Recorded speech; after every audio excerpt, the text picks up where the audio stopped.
नमस्कार, स्वागत है सफलता आईएएस के ऑनलाइन प्लेटफॉर्म में। आज हम स्टार्ट करने जा रहे हैं अर्थक्वेक। इससे पहले मैंने लास्ट क्लास में भी आपको अर्थक्वेक के कुछ क्वेश्चंस कंप्लीट कराए थे। आज उन्हीं क्वेश्चंस को, उन्हीं टॉपिक्स को हम आगे कंटिन्यू करेंगे, क्योंकि कल की क्लास में हमारे सारे क्वेश्चंस कंप्लीट नहीं हुए थे और भूकंप से संबंधित जो भी बेसिक क्वेश्चन थे वो हमने कंप्लीट कर लिए और जितने भी प्रीवियस ईयर के क्वेश्चन थे वो हमने कंप्लीट किए। उन्हीं के एडवांस पार्ट को आज हम कंप्लीट करेंगे और कुछ नए क्वेश्चंस को यहाँ पर हम कंप्लीट करेंगे। जो भी आपके क्वेश्चंस हैं वो रह गए थे उनको आज कंप्लीट करते हैं। तो जैसे इसमें सबसे पहला क्वेश्चन दिया हुआ है, निम्नलिखित तथ्यों पर विचार कीजिए। Consider the following statement. भूकंप की उत्पत्ति पृथ्वी की प्रकृति में आकस्मिक संचलन के कारण होती है। तो याद रखना, जब भी अर्थक्वेक आता है तो अर्थक्वेक हमेशा एक सडन फोर्स के कारण ही आता है। अर्थक्वेक में हमेशा क्या होता है, एक सडन फोर्स आता है। ऐसा नहीं कि वो धीरे धीरे आएगा। तो हमेशा इसमें जो फोर्स लगता है वो क्या होता है, एक सडन फोर्स लगता है। तो इसमें आप देखेंगे कि ये सडन फोर्स आपका आंसर आ जाएगा। पृथ्वी के अंतराल में एकत्र जलवाष्प प्रपटी को तोड़कर बाहर आते हैं। ये भी सही है कि जब सडन फोर्स लगता है तो अंदर की जो जलवाष्प है वो क्या होगी, एकदम से बाहर की ओर आएगी। इसका मतलब है कि ए और आर दोनों सही है और आर एक की सही व्याख्या भी कर रहा है। तो ए सही है, आर असत्य है, ए और आर दोनों सही है। तो इसका आंसर ए कर सकते हैं। ए आर दोनों सही है तथा आर एक की सही व्याख्या भी कर रहा था। इसी सडन फोर्स के कारण वाटर वेपर बाहर आ जाती है। निम्नलिखित में से कौन सी घटना धरातल पर घटित नहीं होती है? ये 1991 का क्वेश्चन है कि कौन सी घटना हमारे पृथ्वी के धरातल पर घटित नहीं होती। तो यहां पर अगर कुछ धरातलीय घटनाओं की बात की जाए तो जैसे ज्वालामुखी, तो ज्वालामुखी, अपक्षय, अपरदन और सुनामी। तो ज्वालामुखी कौन सी घटना धरातल पर घटित नहीं होती है? तो ज्वालामुखी भी धरातल पर आते हैं। अपक्षय जो अपरदन होता है ये भी धरातल पर ही होता है। अपक्षय का मतलब होता है किसी भी चट्टान का या किसी भी स्ट्रक्चर का टूटना। जब चीजें टूटती है तो उस क्रिया को कहा जाता है अपक्षय। और जब वो टूटकर एक स्थान से दूसरे स्थान पर डिपॉजिट हो जाती है तो उसको क्या बोला जाता है, निक्षेप या अपरदन बोला जाता। तो एक क्रिया कहलाती है अपक्षय और एक क्रिया क्या कहलाएगी, अपरदन। तो ये दोनों ही धरातल पर होती है। सुनामी जो है ये एक जलीय क्रिया है, ये जल में होने वाली क्रिया, तो इसलिए आंसर क्या हो जाएगा, सुनामी। और सुनामी आने का जो सबसे प्रमुख कारण होता है वो भूकंप ही होता है। और सुनामी किस कारण से आती है, भूकंप के कारण से ही सुनामी आती है। और इसी सुनामी के कारण तटीय क्षेत्रों में काफी ज्यादा नुकसान पहुंचता है। और ये एक जापानी भाषा का शब्द। तो सुनामी किस भाषा का शब्द है, तो सुनामी एक जापानी भाषा का शब्द है। क्लियर हो गया? तो सुनामी किस भाषा का शब्द होगा, एक जापानी भाषा का शब्द है। अगला क्वेश्चन क्या है, निम्नलिखित में से कौन सी भूकंपीय तरंग पृथ्वी के केंद्र भाग क्रोड से गुजर सकती है? देखो ये क्वेश्चन नंबर 28 आ रहा है, तो इससे घबराना मत सर 28 कहां से आ गया। लास्ट टाइम मैंने आपको 1 से 25 तक क्वेश्चन करवा दिए थे, तो 1 to 25 क्वेश्चन हमने कंप्लीट कर लिए थे। इसलिए अब जो क्वेश्चन सीरीज आएगी वो आपकी 26 से स्टार्ट होगी, जिससे आपको लगेगा कि हम पहली ही क्लास को कंटिन्यू कर रहे। इसलिए मैंने सीरीज को चेंज नहीं किया। तो 26, 27 हो गया। 28 क्या कह रहा है, निम्नलिखित में से कौन सी भूकंपीय तरंगें पृथ्वी के केंद्र भाग क्रोड से गुजर सकती है? तो पृथ्वी के केंद्र भाग क्रोड का मतलब है कि ऐसी तरंगे, देखो दो तरंगे हमने पढ़ी थी, एक पी और एक एस। तो पी का नेचर क्या था, वो किसी भी माध्यम में जा सकती है, ये केवल ठोस माध्यम में जा सकती है। तो क्रोड में पहुंचने के लिए मेंटल का तरल माध्यम क्रॉस करना पड़ेगा। तो मेंटल कैसा, एक तरल माध्यम में, और बाय क्रोड जो है वो भी तरल माध्यम में। तो क्रोड माध्यम में जाने के लिए आपको तरल माध्यम क्रॉस करना पड़ेगा और ऐसे तरंग केवल ठोस में जाती है। तो ऐसे तरंग कभी भी तरल माध्यम को क्रॉस नहीं कर पाएगी। तो इसलिए यहां पर हमें क्या करना होगा, तो पी तरंग ही हम आंसर लगा सकते हैं। तो इसमें दिया है पी तरंग, एस तरंग, पी एंड एस, तो केवल पी तरंग आएगी, क्योंकि पी तरंग ही ऐसी तरंग है जो क्या है, आपके क्रोड में भी क्रॉस कर सकती है। मतलब ठोस, द्रव, गैस, एनी किसी भी टाइप का अगर माध्यम मिलता है तो ये किसी भी माध्यम में गति कर सकती है। प्राथमिक भूकंपीय तरंगों की गति होती है the speed of the primary seismic waves. तो प्राथमिक भूकंपीय तरंगों की गति होती है the speed of the seismic waves. तो प्राइमरी सिस्मिक वेव्स की गति कितनी होती है, 20 से 40 किलोमीटर प्रति सेकंड, 8 से 14 किलोमीटर प्रति सेकंड, 4 से 8 किलोमीटर प्रति सेकंड, या 3 से। नॉर्मल जो है वो हम 8 से 14 का एवरेज ले सकते हैं। तो 8 से 14 किलोमीटर प्रति सेकंड का आप एवरेज ले सकते हो, लेकिन ये क्रस्ट के अंदर होता है। तो 8 से 14 किलोमीटर पर सेकंड जो है वो क्रस्ट के अंदर होता है। जैसे ये मेंटल में पहुंचेगा तो मेंटल में इनकी जो स्पीड है वो काफी ज्यादा तेज होती है, मतलब 30-32 किलोमीटर प्रति सेकंड की स्पीड से भी ये चल सकती है। तो इनकी गति क्या होती है, तेजी से बढ़ जाती है। भूकंप के उद्गम केंद्र जिसे छाया क्षेत्र कहते हैं में कौन सी भूकंपीय तरंगे पहुंच पाती हैं? The seismic wave can reach the earthquakes origin centre known as the shadow zone. तो उद्गम केंद्र कहां पर होता है? तो उद्गम केंद्र कहां पर बनेगा? तो ये पृथ्वी का क्रस्ट वाला पार्ट है और उसमें मेंटल वाला पार्ट। तो यहां पर क्या होगा, अगर भूकंप की उत्पत्ति हो रही है तो यहां पर अगर भूकंप की उत्पत्ति होती है तो इसको क्या बोलते हैं? भूकंप मूल के नाम से जाना जाता है। और ऊपर का जो पॉइंट है उसको हम क्या बोल देते हैं? अधिकेंद्र के नाम से जाना जाता है। तो एक पॉइंट हमारा भूकंप मूल और एक पॉइंट कौन सा है? अधिकेंद्र। तो यहां पर क्या होगा कि जो भूकंप मूल में जो तरंग गमन करेगी तो वो सतह वाली तरंग होगी। तो ये सतही तरंग क्या होगी? शैडो जोन में भी जा सकती है और भूकंप मूल में भी जा सकती है, क्योंकि पी के शैडो जोन को भी क्रॉस करती है और ये एस के शैडो जोन को भी क्रॉस कर सकती है। तो ये आपकी सरफेस वेव यानी कि जो एल वेव है वो इसका सही आंसर आएगा। क्लियर हो गया? तो एल वेव्स क्या है? एक सरफेस वेव है जो किसी के भी शैडो जोन में जा सकती है और किसी के भी अर्थक्वेक के सिस्मिक पॉइंट पर भी जा सकती है। निम्नलिखित में से कौन सी मेखला भूकंप एवं ज्वालामुखी के साथ साथ वितरण से संबंधित नहीं है? अब इसके लिए क्या होता है कि आपको विश्व मानचित्र के बारे में नॉलेज होनी चाहिए। अगर आपने प्लेट टेक्टोनिक टॉपिक बहुत अच्छे से पढ़ा हुआ तो यहां पर हम जानते हैं नॉर्थ अमेरिका का स्ट्रक्चर मिलता है। नॉर्थ अमेरिका के नीचे ही साउथ अमेरिका आपको मिल जाता है। यहाँ पर इस साइड अगर हम जाते हैं तो यहाँ पर आपको अफ्रीका कॉन्टिनेंट मिल जाता है। अफ्रीका के ऊपर ही यहाँ पर आपको यूरोप कॉन्टिनेंट मिल जाएगा। यूरोप के साथ ही लगा हुआ एशिया और यूरोप एक साथ यहाँ पर दोनों मिल जाएंगे। यूरोप एशिया का कॉन्सेप्ट आपको यहाँ मिल जाएगा और यहाँ पर आपको ऑस्ट्रेलिया का कॉन्सेप्ट मिल जाएगा। अब यहाँ पर क्या होता है कि जब भी भूकंप आएगा तो भूकंप ज्यादातर जहां पर प्लेटें टकरा रही है वहां पर भूकंप के इंपैक्ट क्या होते हैं? सबसे ज्यादा होते हैं। जैसे हमने ये पढ़ा था कि जो नॉर्थ अमेरिकन प्लेट है वो इस डायरेक्शन में मूव करती है, यूरेशियन प्लेट इस डायरेक्शन में मूव करती है, इंडो प्लेट और ऑस्ट्रेलियन प्लेट इस डायरेक्शन में मूव करती है, साउथ अमेरिकन इस डायरेक्शन में मूव करती है। तो यहां पर क्या होता है कि अटलांटिक महासागर के बीच में दोनों प्लेटें एक दूसरे दूर जाती है जिसको अपसारी संचलन कहा जाता है। तो यहां पर कौन सा मूवमेंट पैदा होता है? डाइवर्जेंट मूवमेंट पैदा होता है। तो डाइवर्जेंट से अर्थक्वेक आएगा, लेकिन अर्थक्वेक ये कहां आएगा?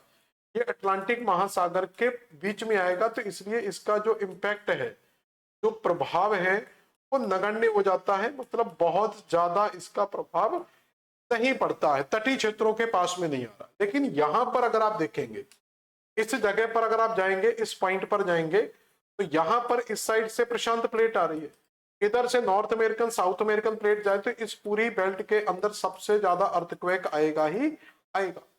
और इधर से यूरेशियन प्लेट इस तरफ जा रही है तो ये प्लेटें भी जाकर किससे टकराएंगी? पैसिफिक प्लेट से।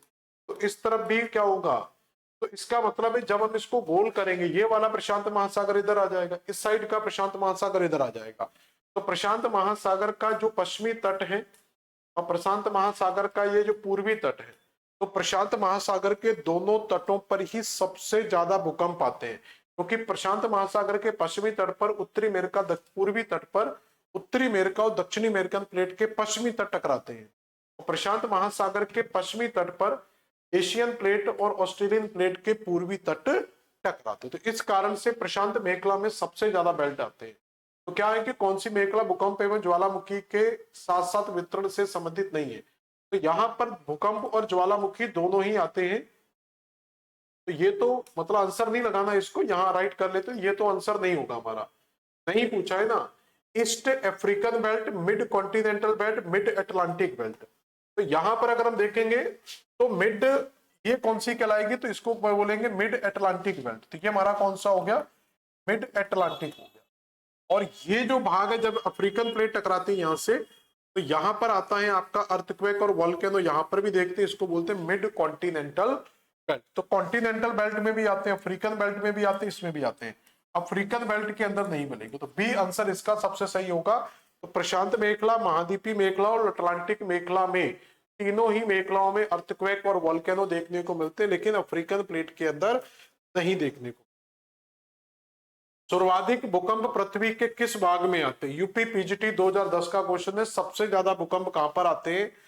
तो पश्चिमी एशिया में, वेस्ट ऑफ एशिया, सुदूर पूर्व एवं पूर्वी एशिया में, अमेजन बेसिन में, जर्मनी में। तो अभी मैं यहाँ पर आपको डायग्राम में बता चुका हूं कि जो अमेरिकन सॉरी एशिया का पार्ट है जिसको हम यूरेशियन प्लेट के नाम से पढ़ते हैं, ये जो यूरेशियन प्लेट है, और ये कौन सा महाद्वीप है? एशिया। एशिया महाद्वीप की जो प्लेट है या यूरेशियन प्लेट है वो इस डायरेक्शन में गति करती है और इधर से कोलाइड करती है किसके साथ? प्रशांत प्लेट के साथ। तो ये प्रशांत प्लेट का पश्चिमी किनारा है और ये एशिया प्लेट का पूर्वी किनारा है। मतलब ये एशिया का पूर्वी किनारा, प्रशांत प्लेट का पश्चिमी किनारा है। तो जब ये दोनों प्लेटें टकराएंगे तो यहाँ पर अर्थक्वेक का जो इम्पैक्ट है वो सबसे ज्यादा हमें देखने को मिलेगा। और यहाँ पर अर्थक्वेक ही नहीं, यहाँ पर भूकंप भी आएंगे, यहाँ पर ज्वालामुखी क्रियाएं भी होती हैं, और यहाँ पर आपको कई बार ज्वालामुखी के साथ साथ सुनामी भी देखने को मिलती है। इसलिए यहाँ पर जापान में सबसे ज्यादा सुनामी देखने को मिलती है। तो ये अमेजन जर्मनी तो होगा ही नहीं। अब एशिया के किस साइड आ रहा है? पूरब में। तो पश्चिम एशिया नहीं आएगा, बल्कि एशिया का कौन सा भाग आएगा इसमें? In the for east and east Asia. तो एशिया के पूर्वी भागों में जो प्रशांत मेखला का पार्ट है सबसे ज्यादा अर्थक्वेक देखने को मिलते हैं। तो जो किसका पार्ट है? प्रशांत मेखला का पार्ट है, सबसे ज्यादा अर्थक्वेक देखने को मिलते हैं। भूकंप कौन सा संचरण है?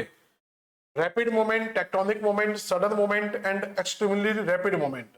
तो ये आकस्मिक होता है, सडनली आता है, इसलिए इसको किसमें डालेंगे? वैसे विवर्तनिकी में आ सकता है, लेकिन विवर्तनिकी से ज्यादा बेस्ट आंसर हमारे पास क्या है?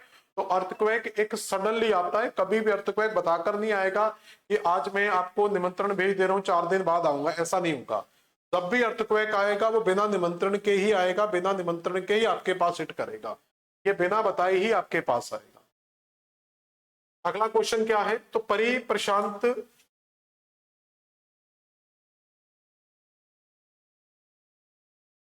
अगला क्वेश्चन देखेंगे, परी प्रशांत महासागरीय पेटी वितरण से संबंधित है। तो अभी हम पैसिफिक पेटी की, अगर देखो जब भी हम पूरी की पूरी पैसिफिक पेटी की बात करते हैं तो इस तरीके से ये बनती है, इसको कहते हैं पैसिफिक ओशियन। ये पूरे का पूरा हमारा पैसिफिक सी है या पैसिफिक ओशियन है। तो इस पैसिफिक ओशियन में देखोगे तो ये पैसिफिक ओशियन का इस साइड का भाग है और ये पैसिफिक का इस साइड का भाग है। और हम देखते हैं कि हमेशा पैसिफिक ओशियन, जब भी हम जैसे नॉर्थ अमेरिका बनाते हैं, तो जब भी हम नॉर्थ अमेरिका का मैप देखेंगे और साउथ अमेरिका का मैप देखेंगे, तो नॉर्थ अमेरिका और साउथ अमेरिका के ये कौन से तट है? पश्चिम। तो नॉर्थ अमेरिका साउथ अमेरिका के पश्चिमी तटों पर क्या मिलता है? हमें पैसिफिक ओशियन मिलता है। तो नॉर्थ अमेरिका का पश्चिम है तो पैसिफिक ओशियन का कौन सा पार्ट आ जाएगा? पूरब। तो पैसिफिक ओशियन का पूरब कौन सा होगा? ये वाला। तो इस साइड जो प्लेट आ रही होगी वो नॉर्थ अमेरिकन प्लेट होगी और इस साइड जो प्लेट आएगी वो साउथ अमेरिकन। देखो नॉर्थ अमेरिकन और साउथ अमेरिकन के कौन से तट हो गए? पश्चिम। तो वही यहाँ पर होता है, नॉर्थ अमेरिकन साउथ अमेरिकन के पश्चिम प्लेट है और ये इससे टकराएंगे। और जब भी हम एशिया महाद्वीप बनाते हैं, एशिया का कौन सा हिस्सा होता है? हमेशा पूरब का हिस्सा, और इधर से जो टकराएगा वो पश्चिम का हिस्सा होगा। तो इस साइड हम एशिया बना सकते हैं। यहाँ पर जो प्लेट टकराएगी वो एशिया की प्लेट टकराएगी, यानी कि यूरेशियन प्लेट टकराएगी। तो ये इसका पूरब का हिस्सा है, तो ये इसका कौन सा हिस्सा होगा? पश्चिम। तो इस पूरी मेखला में ही देखेंगे तो इस पूरी मेखला के अंदर भी यहाँ पर क्या हो रहा है? एक अभिसारी संचलन हो रहा है। तो यहाँ पर भी अभिसारी संचलन हो रहा है अमेरिकन प्लेटें और प्रशांत प्लेट के बीच में। यहाँ पर भी यूरेशियन प्लेट और प्रशांत प्लेट के बीच में क्या हो रहा है? मिला। तो इसलिए इसको बोलते हैं परी प्रशांत मेखला। तो ये प्रशांत मेखला विश्व में सबसे ज्यादा भूकंप और ज्वालामुखी के लिए फेमस है, इसलिए इसको कई बार रिंग ऑफ फायर भी बोला जाता है। इसको कई बार रिंग ऑफ फायर के नाम से भी जाना जाता है। ये सबसे ज्यादा अर्थक्वेक वगैरह के लिए फेमस है। तो क्या लिखा? गर्म महासागरीय धाराओं का तो है नहीं, मत्स्य उत्पादन क्षेत्र नहीं है, उपनिवेशीकरण नहीं है, तो ये क्या है? एक भूकंप या ज्वालामुखी की मेखला जिसको रिंग ऑफ फायर के नाम से जाना जाता है। तो दोनों तरफ ही क्या मिल रहा है? अभी सारी संचलन मिल रहा है और किन किन प्लेटों के बीच में मिलता है ये आपको बहुत अच्छे से याद रखना होगा। ठीक है। अब इसलिए देखो यहां पर एक पॉइंट आता है। अब देखो प्रशांत प्लेट में क्या हो रहा है? पैसिफिक प्लेट का आधा हिस्सा इधर जा रहा है और यहां पर सबडक्ट हो रहा है। और इधर किस प्लेट के साथ सबडक्ट हो रहा है? तो इधर आपका यूरेशियन प्लेट के साथ सबडक्ट हो रहा है। जब ये प्रशांत प्लेट का आधा हिस्सा इस तरफ जाता है तो इधर आके सबडक्ट हो जाता है। तो ये इधर सबडक्ट होता, और इधर किस प्लेट के साथ होगा, तो इधर अमेरिकन प्लेटें हैं और इधर आपकी यूरेशियन प्लेट। तो कुल मिला के देखेंगे कि जो ये वाला हिस्सा ये इधर जा रहा है, ये इधर जा रहा है, तो यहां पर अभिसरण हो रहा है, यहां पर अभिसारी संचलन चल रहा है, और इधर भी क्या हो रहा है, अभिसारी संचलन चल रहा है। लेकिन बीच में क्या चल रहा है, अपसारी संचलन चल रहा है। तो दोनों तरफ क्या हो रहा है, लॉस हो रहा है। इस तरफ भी लॉस हो रहा है प्लेट का, और इस तरफ भी लॉस हो रहा है, लेकिन यहां पर गेन हो रहा है। यहाँ पर प्लेट क्या हो रहा है, विस्तार बढ़ेगा यहाँ पर। तो समुद्र का विस्तार हो रहा है या लॉस हो रहा है, तो प्रशांत महासागर का सी फ्लोर स्प्रेडिंग जिसको कहते हैं समुद्र नितल का विस्तार, जैसे अटलांटिक महासागर में केवल विस्तार हो रहा है, तो सबसे ज्यादा सी फ्लोर स्प्रेडिंग समुद्र नितल विस्तार वो अटलांटिक महासागर में हमें देखने को मिलता है। क्या प्रशांत महासागर में भी सी फ्लोर स्प्रेडिंग हो रही है, तो सेंटर से तो सागर बढ़ेगा, लेकिन दोनों तरफ क्या हो रहा है, लॉस हो रहा है। इसलिए इसको माना जाता है ये स्थायी प्लेट है, क्योंकि इसमें जितनी दूरी पर ये बढ़ रही है उससे ज्यादा साइडों में क्या हो रहा है, लॉस हो रहा है। तो ज्यादातर यहाँ पर क्या दो तरफ लॉस हो रहा है, एक तरफ प्रॉफिट हो रहा है। तो ओवरऑल देखेंगे तो हमें यहाँ पर लॉस देखने को मिलता है। तो प्रशांत महासागर का एरिया वो क्या हो रहा है, कहीं ना कहीं कम हो रहा है। अगला क्वेश्चन क्या है, अगला क्वेश्चन है भारतीय मौसम विभाग ने भारत के किस भूकंपीय अंचलों में विभाजित किया। तो ये हमने कल की क्लास में भी क्वेश्चन किया था इस तरीके का। तो भारत को 4 भूकंपीय क्षेत्रों में विभाजित किया जाता है। वैसे 5 भूकंपीय क्षेत्र हैं, लेकिन हम वर्तमान में कितने करते हैं। तो पहले क्या था कि आपको 5 भूकंपीय क्षेत्र मिलते थे, फर्स्ट, सेकंड, थर्ड,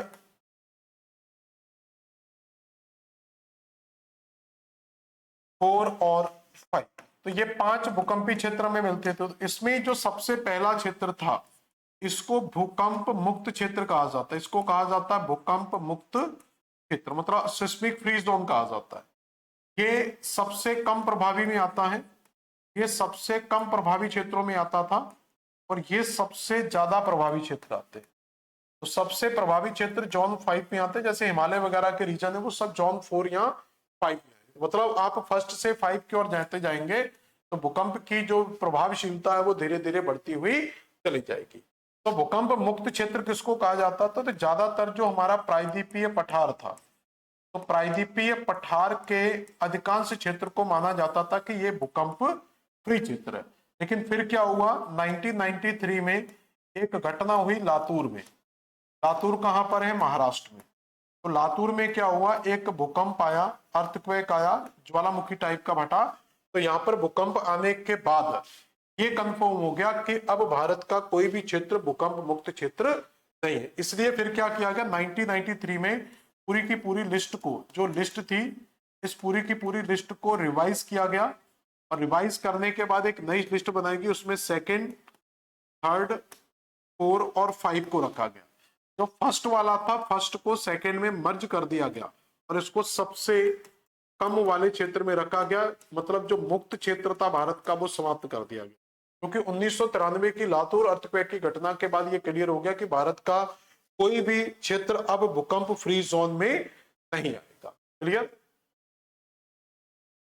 अगला क्वेश्चन क्या है,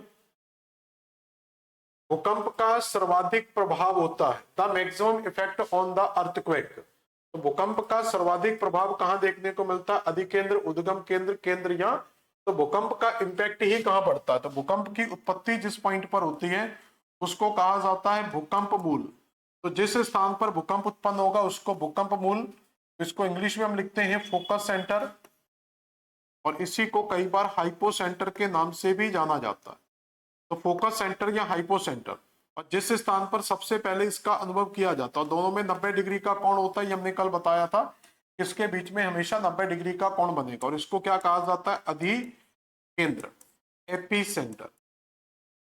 तो जो ये पृथ्वी की सतह के ऊपर होता है और ये सतह के नीचे होता है, तो जो प्रभाव पड़ेगा वो सतह के ऊपर पड़ेगा। तो एपी सेंटर वाले एरिया में क्या होगा, भूकंप का सबसे ज्यादा प्रभाव पड़ेगा, ना कि फोकस सेंटर तो जमीन के अंदर है।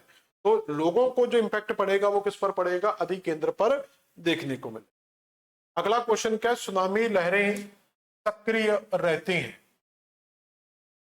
तो सुनामी लहरें कहां पर सक्रिय रहती हैं, tsunami was are the move active. मैंने अभी बताया था आपको कि जो एशिया का पूर्वी तट है, जो हमारा एशिया का पूर्वी तट है, तो इस पूर्वी तट के साथ एशिया के पूर्वी तट के साथ कौन सी प्लेट टकराती है? Eurasian plate.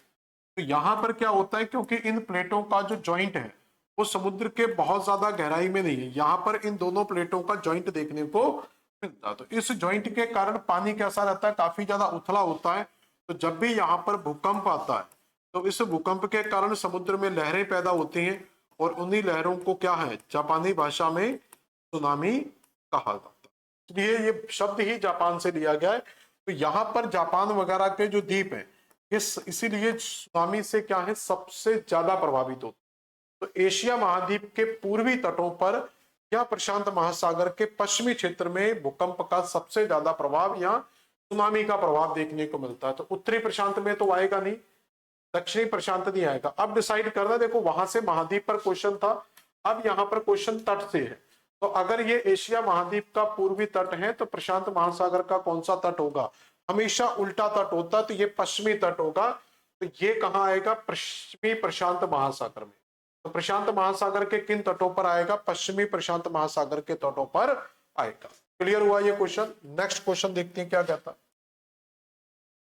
भूकंप की प्रबलता को मापा जाता है, यह भी आपका पूछा गया क्वेश्चन है यूपी टीजीटी 2010 में। The intensity of the earthquake is measured by anemometer, barometer, plinometer, Richter मापन। तो हमने बताया था कि इसका जो मापन है वो सिस्मोग्राफ के द्वारा किया जाता है। तो मापन किसके द्वारा किया जाता है? सिस्मोग्राफ के द्वारा इसका मापन किया जाता है, और उसमें जो स्केल यूज किया जाता है उसको बोलते हैं रिक्टर स्केल। और इस रिक्टर स्केल में 0 से 9 तक के अंक होते हैं, और हर अंक अपनी 10 गुना प्रभावशीलता को दिखाता है। अगर 0.5 पर अर्थक्वेक आया और 6 पर आएगा तो वो 10 गुना ज्यादा प्रभावशीलता को दिखाएगा। तो हमेशा हर पॉइंट आने वाला पॉइंट क्या करता है? अपनी 10 टाइम ज्यादा इफेक्टिवनेस को दिखाता है। अगला क्वेश्चन देखते हैं क्या है। निम्नलिखित में से किससे रिक्टर मापनी पर मापा जाता है? तो रिक्टर मापनी किसके लिए यूज की जाती है? तो भूकंप की तीव्रता के लिए। ये तो बड़ा सिंपल प्यारा क्वेश्चन है, यूपी टीजीटी 2013 का। तो रिक्टर स्केल सिस्मोग्राफ पर जो नापते हैं वो भूकंप की तीव्रता का मापन करते हैं। अगला क्वेश्चन क्या है? निम्नलिखित में से कौन सी भौमिक आपदाओं को पहचानिए? Identify the geological disaster.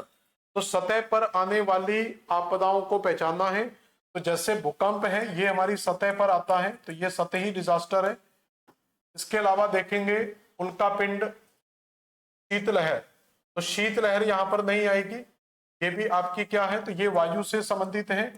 और जो सुनामी, जो उल्कापिंड है, तो ये आपका अंतरिक्ष से संबंधित है।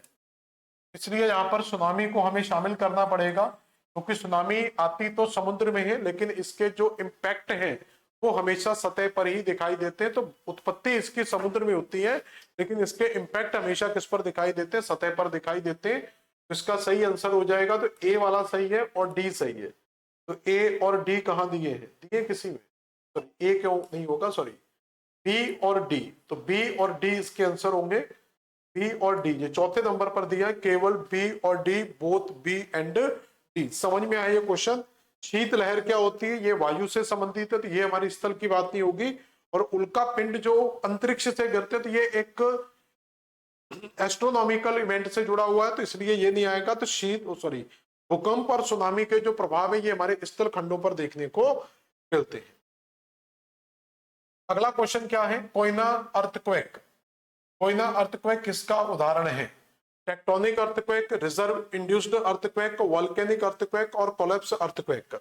तो अर्थक्वेक के कई प्रकार होते हैं। तो जिन कारणों से अर्थक्वेक आता है, तो अर्थक्वेक आने के जो कारण माने जाते हैं, उन्हीं कारणों के हिसाब से क्या होते हैं?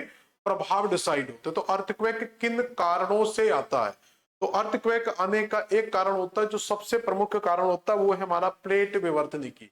तो प्लेट विवर्तनिकी के कारण क्या होते हैं? अर्थक्वेक आते हैं। तो हमेशा अर्थक्वेक किसके कारण आएंगे? प्लेट विवर्तनिकी के कारण अर्थक्वेक आते हैं। अब प्लेट विवर्तनिकी से जो अर्थक्वेक आते हैं वो अभिसारी संचलन के कारण भी आएंगे, अपसारी के कारण भी आएंगे, मतलब क्षैतिज संचलन के कारण भी आएंगे, और लंबवत संचलन के कारण भी आएंगे। तो प्लेट टेक्टोनिक इवेंट के कारण जब भी भूकंप आएगा तो वो आपका विवर्तनिकी भूकंप कहलाता है। कई बार भूकंप किन कारणों से आते हैं? कि कई बार ज्वालामुखी का विस्फोट होता है। जब ज्वालामुखी का विस्फोट होता है तो उस विस्फोट के कारण बहुत बड़ा ब्लास्ट होता है। जैसे इंडोनेशिया के क्राकाटाओ ज्वालामुखी में जब ब्लास्ट हुआ था तो आसपास की जमीन में बहुत ज्यादा वाइब्रेशंस आए थे, और उन्हीं वाइब्रेशन को हम क्या कहते हैं, भूकंप कहते हैं। और ऐसे भूकंप को कहा जाता है ज्वालामुखी भूकंप। ऐसे ही भूकंप आने का और कारण क्या होता है, तो वो डिफ्यूजन ऑफ गैसेस भी होती है। तो गैसें जब डिफ्यूज होकर बाहर निकलने का प्रयास करती हैं तो उससे आंतरिक भागों में झटके महसूस होते हैं, तो उन कारणों से भूकंप आते हैं। दो कारण और सबसे ज्यादा महत्वपूर्ण है भूकंप के, याद रखना, क्योंकि कारणों से ही प्रकार आपके डिसाइड होते हैं। एक कारण याद रखना यहां पर जो सबसे प्रमुख है वो है आपका आइसोस्टैटिक एडजस्टमेंट। आइसोस्टैटिक एडजस्टमेंट का मतलब होता है भू स्थैतिक समायोजन। तो ये भूकंप का एक बहुत महत्वपूर्ण कारण है, क्योंकि इससे क्वेश्चन बन जाता है। तो आइसोस्टैटिक एडजस्टमेंट क्या होता है, भूस्थैतिक समायोजन क्या होता है, कि हमारी पृथ्वी पर जितनी भी स्थलाकृतियां, पर्वत, पठार, मैदान, ग्लेशियर जो भी हमें मिल रहा है, ये सब अपनी अपनी जगह पर फिक्स है, जिसके कारण पृथ्वी का एक निश्चित बैलेंस बना हुआ है। अगर ये सारी चीजों को पृथ्वी से हटाया जाए या इनको डिस्टर्ब किया जाए, जैसे हिमालय की स्थिति को अगर खिसका दिया जाए, वहां से ग्लेशियर को मेल्ट किया जाए, तो मानवीय क्रियाओं के कारण हम इन सारी चीजों के साथ बहुत ज्यादा छेड़छाड़ कर रहे हैं। हम खनन के कार्य करते, कहीं गड्ढा कर दिया, कहीं ऊंचा कर दिया, कहीं नीचा कर दिया, हम सुरंगें खोद रहे हैं। तो इन सारी चीजों के कारण हमारी पृथ्वी का जो बैलेंस है वो कहीं ना कहीं डिस्टर्ब हो रहा है।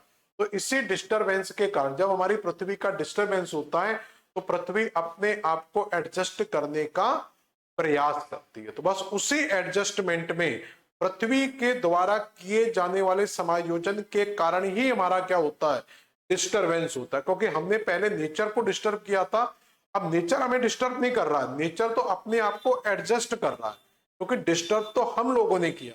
तो वो अपने एडजस्टमेंट के कारण हमारा डिस्टरबेंस क्रिएट हो जाता है। दूसरा जो कारण एक महत्वपूर्ण माना जाता है वो है आपका इलास्टिक रिबॉन्ड थ्योरी।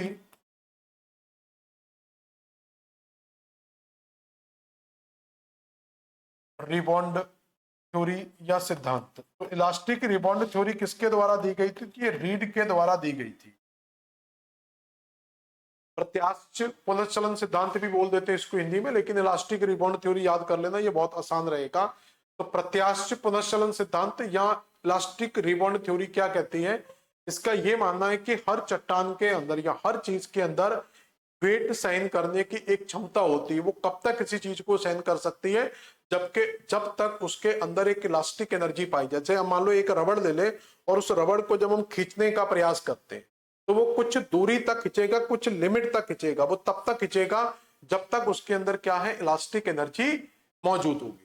और जैसे हम उसको तोड़ने के बाद छोड़ेंगे तो वो वापिस अपनी जगह पर, मतलब पहले खींचेंगे तो जब वो टूट जाएगा, टूटने के बाद वो पुनः वापिस अपनी जगह पर वापिस है। तो उसी प्रकार जब हम चट्टानों पर वजन डालते जाते हैं, तो वजन डालते तो चट्टानें क्या होती हैं, फैलना स्टार्ट करती हैं। और फैलने के बाद कब तक फैलेंगी वो, जब तक उनमें इलास्टिक एनर्जी है।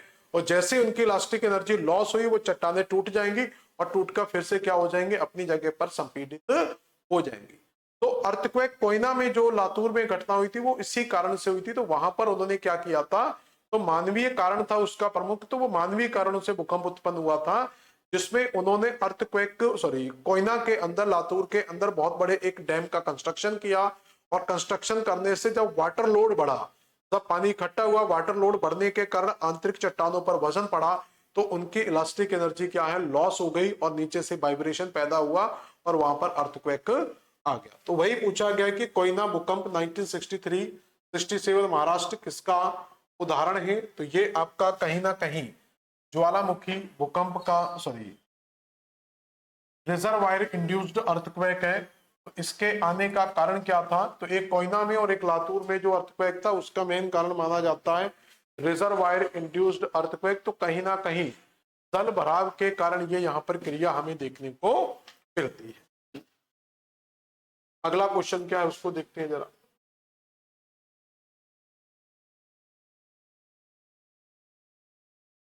विच of the following is not a natural cause of earthquake, निम्नलिखित में से कौन सा भूकंप का प्राकृतिक कारण नहीं। तो भूकंप आने के दो प्रकार के कारण हम पढ़ते हैं, एक होते हैं नेचुरल कॉजेस प्राकृतिक कारण, और एक हम पढ़ते हैं उसके मानवीय कारण। तो जो कोयना या लातूर में जो घटना वो एक तरीके की मानवीय घटना है।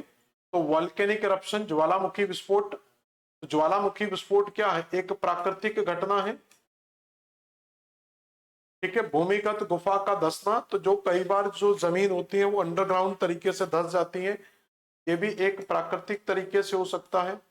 परमाणु विस्फोट और प्लेटों की गति, प्लेट टेक्टोनिक, ये भी प्राकृतिक हो सकता है। लेकिन जो न्यूक्लियर एक्सप्लोजन हो रहा है, परमाणु विस्फोट किया जा रहा है, परमाणु परीक्षण किया जा रहा है, जैसे भारत के द्वारा Pokhran first and Pokhran second के न्यूक्लियर टेस्ट किए गए थे, तो ये न्यूक्लियर टेस्ट होने का मेन रीजन क्या है, इन न्यूक्लियर टेस्ट होने का रीजन है, सॉरी, न्यूक्लियर टेस्ट के कारण अर्थक्वेक आने का रीजन होता है न्यूक्लियर टेस्ट। तो जब पोखरण में न्यूक्लियर टेस्ट किए गए तो आसपास की जमीनों में या आसपास के क्षेत्रों में अर्थक्वेक आया था, ठीक है। तो ये आपका कारण क्या हो जाएगा, न्यूक्लियर डिफ्यूजन के कारण, ये एक मानवीय कारण है। नेक्स्ट क्वेश्चन क्या है उसको समझते हैं। Which type of earthquake is most common in the Himalayan region? तो हिमालयन रीजन में जो अर्थक्वेक आते हैं वो किन कारणों से आते हैं।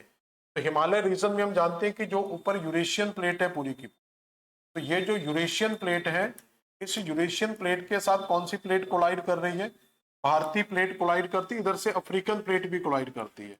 ये दोनों प्लेटों में क्या हो रहा है, एक अभिसारी संचलन की क्रिया हमें देखने को मिलती है। यहाँ पर क्या हो रहा है, एक अभिसारी संचलन, कन्वर्जेंट मूवमेंट हो रहा है। तो ये जो अभिसारी संचलन यहाँ पर हमें देखने को मिल रहा है, इस अभिसारी संचलन को अगर आप देखेंगे तो ये कॉन्टिनेंटल और कॉन्टिनेंटल मतलब C प्लस C के फॉर्मूले से अभिसारी संचलन होगा। तो ये एक विवर्तनिकी का पार्ट है, तो इसलिए इसमें जो आंसर लगा सकते हैं हम वो टेक्टोनिक्स लगा सकते हैं। तो हिमालय क्षेत्र में जो भूकंप आ रहे हैं उसका मेन कारण क्या हो सकता है, टेक्टोनिक एक्टिविटीज इसका सबसे प्रमुख कारण हो सकता है। तो हिमालय क्षेत्र में जो भूकंप आते हैं वो किन कारणों से आते हैं, प्लेट विवर्तनिकी कारणों से आते हैं। किन प्लेटों के कारण आ रहे हैं, तो आप यहाँ पर यूरेशियन प्लेट आंसर लगा सकते हैं, और यहाँ पर आप भारतीय प्लेट भी आंसर लगा सकते हैं। अगला क्वेश्चन क्या है, Bhuj earthquake is a example of tectonic earthquake. तो भुज में जो अर्थक्वेक आया था वो किस कारण से आया था, ज्वालामुखी के कारण, रिजर्वायर इंड्यूस्ड या विस्फोटक भूकंप था। तो ये भी एक तरीके से आपका टेक्टोनिक से कारण आया था, क्योंकि गुजरात का जो भुज वाला एरिया ये भी आपका टेक्टोनिक संवेदनशील क्षेत्र के अंतर्गत आता है, और इसको भी जोन 4 के अंतर्गत शामिल किया जाता है। तो गुजरात का एरिया भी क्या है, एक सेंसिटिव अर्थक्वेक जोन है। तो यहां पर भी जो भुज का अर्थक्वेक आया था ये टेक्टोनिक एक्टिविटीज के कारण आया था। अगला क्वेश्चन क्या है, the majority of earthquake in majority of earthquake in the world are caused due to, दुनिया भर के अधिकांश भूकंप किस कारण से आते हैं, ज्वालामुखी गतिविधि के कारण आते हैं, टेक्टोनिक गतिविधि के कारण आते हैं, ज्वालामुखी सॉरी भूस्खलन या जलाशय भरने के कारण आते हैं। हम जानते हैं कि विश्व के ज्यादातर जो भूकंप हैं वो टेक्टोनिक्स के कारण ही आते हैं, और टेक्टोनिक्स के दोनों तरीके से आते हैं। तो टेक्टोनिक्स के अंदर जब क्षैतिज संचलन होता है उस कारण से भी आते हैं, और जब लंबवत संचलन होता है उस कारण से भी आते हैं। और क्षैतिज में भी तीनों प्रकार का संचलन, अभिसारी संचलन, जब दो प्लेटें टकराएंगी उस समय भी भूकंप आएगा, अपसारी संचलन, जब प्लेटें एक दूसरे से दूर जाएंगी उस समय भूकंप आएगा, और समानांतर संचलन, जब प्लेटें एक दूसरे के समानांतर गति करेंगी तो इस कारण से भी भूकंप आएगा। तो तीनों ही दिशाओं में, तीनों ही कंडीशन में हमें क्या है, अर्थक्वेक देखने को मिलते हैं। तो टेक्टोनिक्स अर्थक्वेक सबसे ज्यादा आते हैं, और उसमें भी याद रखना कि यहाँ पर भी अगर आपसे पूछा जाए कि किस कारण से सबसे ज्यादा आते हैं, तो वो अभिसारी कारण यहाँ पर सबसे महत्वपूर्ण होता है। और इसी अभिसारी संचलन के कारण तीन पेटियों में सबसे ज्यादा भूकंप आते हैं। एक आती है आपकी परिप्रशांत मेखला, तो परिप्रशांत पेटी, यहाँ पर सबसे ज्यादा भूकंप आते हैं, मतलब 70-80% जो भूकंप है वो केवल आपको परिप्रशांत मेखला के अंदर ही मिल जाएंगे। परिप्रशांत मेखला, दूसरा मध्य अटलांटिक मेखला, मध्य अटलांटिक, और ये तो उसमें आएगा, और दूसरा इसमें आता है महाद्वीपीय मेखला। तो इन दोनों मेखलाओं में जो भूकंप आ रहा है, तो परिप्रशांत पेटी मतलब प्रशांत महासागर के पश्चिम और प्रशांत महासागर के पूर्व में, अभी मैंने पूरा डायग्राम बताया था। तो इन दोनों महाद्वीपों के पूर्व और पश्चिम में जो भूकंप आते हैं वो किस कारण से आते हैं? एक अभिसारी संचलन कन्वर्जेंट मोमेंट के कारण आते हैं। लेकिन जो मध्य अटलांटिक में आता है, तो मध्य अटलांटिक के अंदर जो आते हैं वो आपके अपसारी संचलन का परिणाम है। तो मध्य अटलांटिक में जो भूकंप आते हैं वो किसका कारण है? अपसारी संचलन का कारण है। अपसारी संचलन के कारण अर्थक्वेक आता है। नेक्स्ट क्वेश्चन क्या है? निम्नलिखित से कौन सा भूकंप मानवीय कारण है? तो कौन से भूकंप मानवीय कारणों से आते हैं? तो निम्नलिखित में से कौन सा भूकंप का मानव जनित कारण है? आइसोस्टैटिक समायोजन, जलाशय प्रेरित भूकंप, प्लेट टकराव, ज्वालामुखी। तो ये प्राकृतिक है, ये भी प्राकृतिक है, ये भी प्रकार। और आइसोस्टैटिक समायोजन मैंने अभी आपको बताया था कि जब पृथ्वी अपनी चट्टानों या आंतरिक भागों में एडजस्टमेंट करती तो उसी को बोलते हैं आइसोस्टैटिक एडजस्टमेंट। तो इसमें आंसर क्या आएगा? तो वो है रिजर्वायर इंड्यूस्ड। तो जलाशय के भराव के कारण जब अर्थक्वेक आता है तो वो आपका क्या है? एक तरीके का मानवीय कारणों में शामिल होता है। अगला कारण है निम्नलिखित में से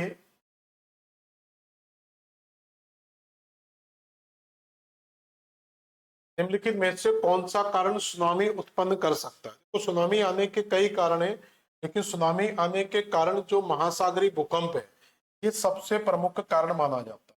तो महासागरों में जब भूकंप आता है तो उन भूकंप के कारण क्या होती है? सुनामी पैदा हो सकती है और होती है। सबसे ज्यादा मेन कारण यही है।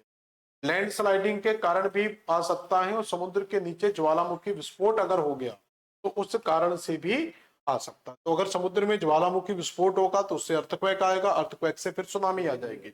और भूस्खलन के कारण भी आ सकता है। तो भूस्खलन उन क्षेत्रों में जो समुद्र के बगल में है, तो उन क्षेत्रों में अगर भूस्खलन होता है तो वहां पर भी अर्थक्वेक आ सकता है। तो ये तीन कारण हमारे सही हैं। तो इसका मतलब हम डी आंसर पर जा सकते हैं, ऑल ऑफ एबो। अगला क्वेश्चन क्या कह रहा है? निम्नलिखित में से कौन सा भूकंप का प्राकृतिक कारण नहीं है? ठीक है, तो ये तो सिंपल क्वेश्चन हम कर चुके हैं। प्लेट टेक्टोनिक्स, ज्वालामुखी विस्फोट, भूमिगत परमाणु परीक्षण। तो ये प्राकृतिक कारण नहीं है, ये मानवीय कारण है। का डी आंसर हो जाएगा। तो ये बिल्कुल सिंपल क्वेश्चन था। अब ये बहुत अच्छा क्वेश्चन है। The adjustment of the earth crust due to the melting of the glacier को, हिमनदों के पिघलने से पृथ्वी की परत का समायोजन किस कारण से भूकंप लाता है? तो मैंने ये अभी आपको बताया कि एक आइसोस्टैटिक समायोजन का हम पार्ट पढ़ते हैं, आइसोस्टैटिक एडजस्टमेंट जब पढ़ते हैं तो उसका मतलब ये होता है कि किसी भी पार्ट में, चाहे वो बर्फ पिघल जाए, चाहे माउंटेन को तोड़ दो या गड्ढों को खोद दो या गड्ढों में पानी भर दो, या किसी भी तरीके का अगर आप ये बैलेंस करते हैं, तो पृथ्वी में जब भी अनबैलेंस होगा तो पृथ्वी अपने आप को बैलेंस करने का, एडजस्ट करने का प्रयास करेगी। तो उसी से ये क्वेश्चन बना हुआ है। तो हिमनद के पिघलने से जो प्रॉब्लम आएगी वो कौन सी है? आइसोस्टैटिक एडजस्टमेंट की है। तो क्योंकि पृथ्वी के जब ग्लेशियर पिघल जाएंगे तो पृथ्वी का बैलेंस पूरी तरीके से क्या होगा? डिस्टर्ब हो जाएगा। अगला क्वेश्चन क्या है? दिल्ली एनसीआर किस भूकंपीय क्षेत्र के अंतर्गत आता है? तो पूरे भारत को जब हम कई भूकंपीय क्षेत्रों में डिवाइड करते हैं, भारत को भूकंपीय क्षेत्रों में डिवाइड किया जाता है, तो इसका जो हिमालय वाला क्षेत्र है, याद रखना, जो हमारा हिमालय वाला क्षेत्र है और नॉर्थ ईस्ट वाला पूरे का पूरा जो क्षेत्र है, और खास तौर पर गुजरात वाला जो क्षेत्र है, ये आपके जोन 5 और मोस्टली जोन 4 वाले क्षेत्रों में आते हैं। तो यहाँ पर आपको ज्यादातर जोन 4 या जोन 5 का ही क्षेत्र देखने को मिलेगा।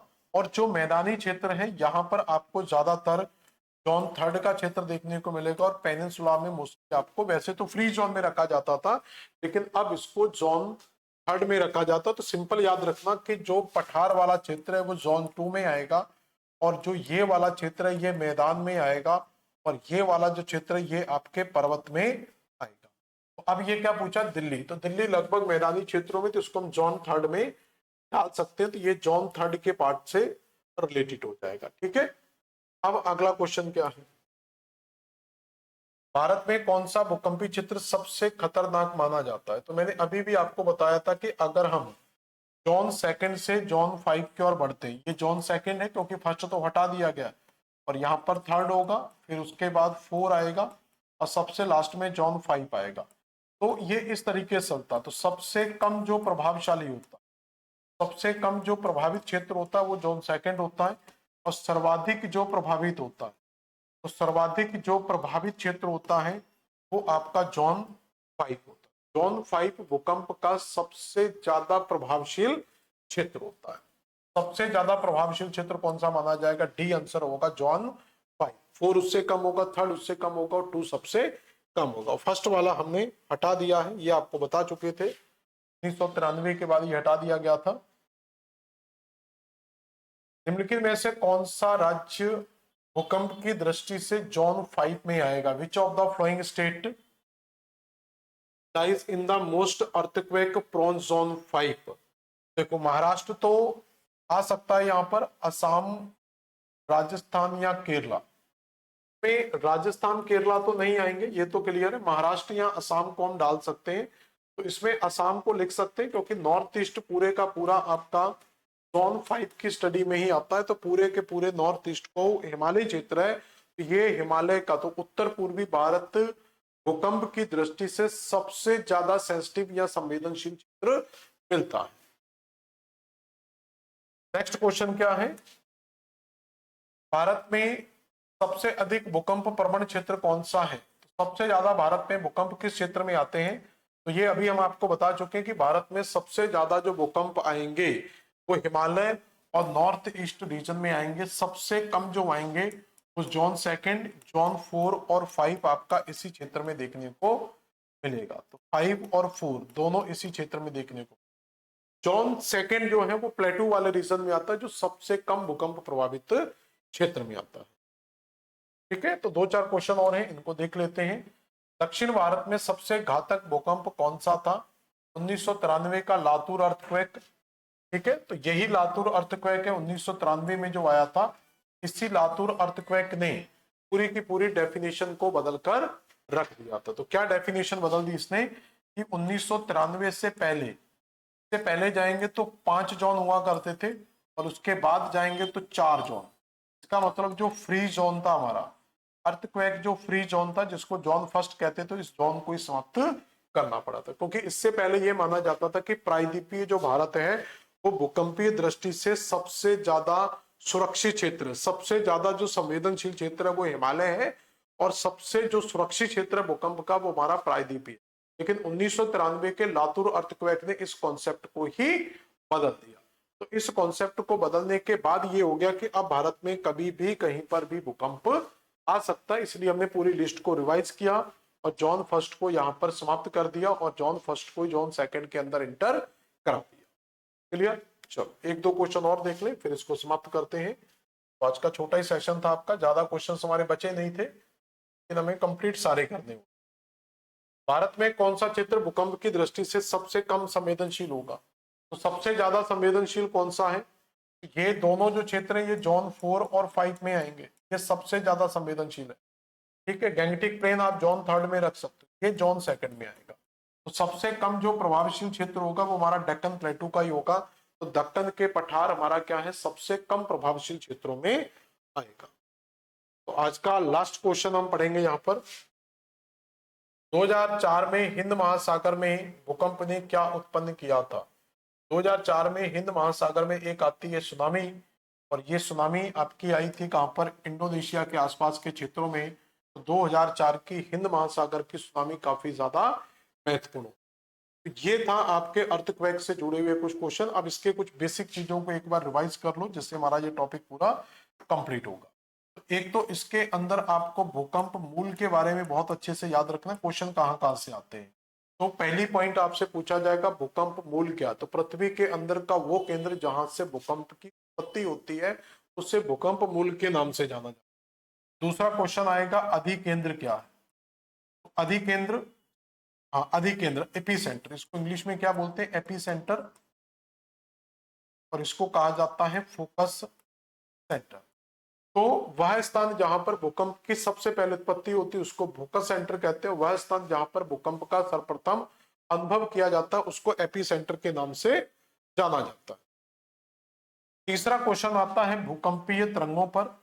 तो भूकंपीय तरंगे आपको बहुत अच्छे से याद होनी चाहिए। भूकंपीय तरंगों को हम दो पार्ट्स में डिवाइड करते हैं, एक आपकी कहलाती है बॉडी वेव्स और एक आपकी कहलाती है सरफेस वेव्स। बॉडी वेव्स में आपको पी और एस को शामिल करना, यहाँ पर एल को शामिल करना। और बस इन तीनों तरंगों में केवल आपसे जो क्वेश्चन आता है वो आपको एक तो आवृत्ति याद रखनी, तीनों तरंगों की आवृत्ति का जो कॉन्सेप्ट है वो पी एस और एल का कॉन्सेप्ट आएगा। इसी के आधार पर इनका वेग का कॉन्सेप्ट आएगा पी एस और एल, और इसी बेस पर आपका इसकी विस्फोटकता डिसाइड होती है। तो विस्फोटकता भी इसी बेस पर डिसाइड होगी, तो लेकिन ये विस्फोटकता उल्टी। तो इसका मतलब होता है कि जो पी तरंग है उसका वेग, तो इसका मतलब है कि जिस तरंग की आवृत्ति सबसे ज्यादा होगी उसका वेग भी सबसे ज्यादा होगा, स्पीड सबसे ज्यादा होगी। और जिस तरंग का आवृत्ति सबसे ज्यादा होती है उसका वेग सबसे ज्यादा होता है, लेकिन उसकी जो विस्फोटकता है वो सबसे कम होती, क्योंकि उसकी वेव लेंथ कम हो जाएगी। इसलिए यहाँ पर आपको ये दो तरंगे खास तौर पर याद रखना है। तो पी तरंग का आवृत्ति सबसे कम है, लेकिन पी तरंग का विस्फोट भी सबसे कम है। तो पी तरंग की आवृत्ति सबसे ज्यादा आवृत्ति पी तरंग में मिलती है और सबसे कम विस्फोट पी तरंग में मिलता है। एल तरंग की आवृत्ति सबसे कम है, लेकिन इसका विस्फोट क्या सबसे ज्यादा। तो सबसे खतरनाक तरंगे किन तरंगों को कहा जाता है? तो एल तरंगों को सबसे ज्यादा खतरनाक तरंगे कहा जाता है। और प्रकृति का मित्र किन तरंगों को कहा जाता है? तो पी तरंगों को प्रकृति का मित्र कहा जाता है। इसके बाद जो आपको याद रखना है वो कुछ छाया क्षेत्रों के बारे में याद रखना होता है। तो छाया क्षेत्र में क्या याद रखना, बहुत ज्यादा याद नहीं रखना। छाया क्षेत्र में जब भी क्वेश्चन पूछा जाएगा दो पूछा जाएगा, पी और एस का छाया क्षेत्र। तो पी का जो छाया क्षेत्र बनता है वो अपवर्तन के कारण बनता है, और एस का जो छाया क्षेत्र बनता है वो इसकी ठोस प्रकृति के कारण बनता है, क्योंकि ये ठोस में जाती है। बस डिग्री याद रखना, ये 105 डिग्री से लेकर 145 डिग्री के बीच में बनता है, और ये हमेशा आपका 145 डिग्री से लेकर 105 डिग्री से लेकर 105 डिग्री के बीच में बनता है। तो ये आपको शेडो जोन और भूकंप का अध्ययन जिस मापन के द्वारा किया जाता है उसको सिस्मोग्राफ कहा जाता है। और सिस्मोग्राफ में जिस रेक्टर का स्केल यूज किया जाता है, जो स्केल यूज किया जाता है उसको रेक्टर स्केल, मर्केरी स्केल या रोसीफेरल स्केल भी कहते हैं, जिसमें सबसे ज्यादा जो लोकप्रिय होता है वो रिक्टर स्केल का सबसे ज्यादा प्रयोग होता है, जिसमें 0 से 9 तक के अंक होते हैं। और 0 से 9 तक के अंक में प्रत्येक अंक 10 गुना ज्यादा विस्फोटकता को प्रदर्शित करता है। ये चीजें आपको यहाँ पर क्वेश्चन पूछे जाते हैं। फिर भूकंप का विश्व वितरण आपसे पूछा जाएगा। विश्व वितरण में अपसारी संचलन और अभिसारी संचलन के आधार पर बताएंगे। अपसारी संचलन में आप दो तरीके का संचलन बताएंगे। तो अपसारी में जो आता है वो आपका मध्य अटलांटिक पेटी में जो भूकंप आता है वो अपसारी संचलन के कारण आता है, और महाद्वीपीय पेटी और प्रशांत महासागर के दोनों तरफ जो प्रशांत मेखला में भूकंप आते हैं वो अभिसारी संचलन के कारण आते हैं। और इसके अलावा सामान्यतः आपको भूकंप के कारण याद रखने, कारण नॉर्मली सेम है। पहला कारण होता है प्लेट टेक्टोनिक थ्योरी के कारण अर्थक्वेक आता है। दूसरा कारण ज्वालामुखी विस्फोट के कारण आता है, गैसों के डिफ्यूजन के कारण आता है, कहीं फॉल्ट पड़ रहा है उस कारण से आ सकता है। और दो कारण खास तौर पर याद रखना, आइसोस्टैटिक एडजस्टमेंट, भूस्थैतिक समायोजन, और दूसरा याद रखना यहाँ पर जो रीड का इलास्टिक रिबॉन्ड थ्योरी, ये थ्योरी किसने दी थी? रीड महोदय के द्वारा दी गई। ये दो चीजें यहाँ पर आपको याद रखनी है। इस तरीके से हमने यहाँ पर भूकंप के टॉपिक को सेकंड क्लास के अंदर, थोड़े क्वेश्चन बचे थे लेकिन हमने जितने भी पॉसिबल क्वेश्चन थे वो आपको कंप्लीट करवा दिए। अब इसके बाद एक बड़ा टॉपिक आता है, वो बड़ा टॉपिक आपका आएगा किसका? ज्वालामुखी का। तो अगला टॉपिक हम स्टार्ट करेंगे वो है ज्वालामुखी। तो मिलेंगे नेक्स्ट क्लास में।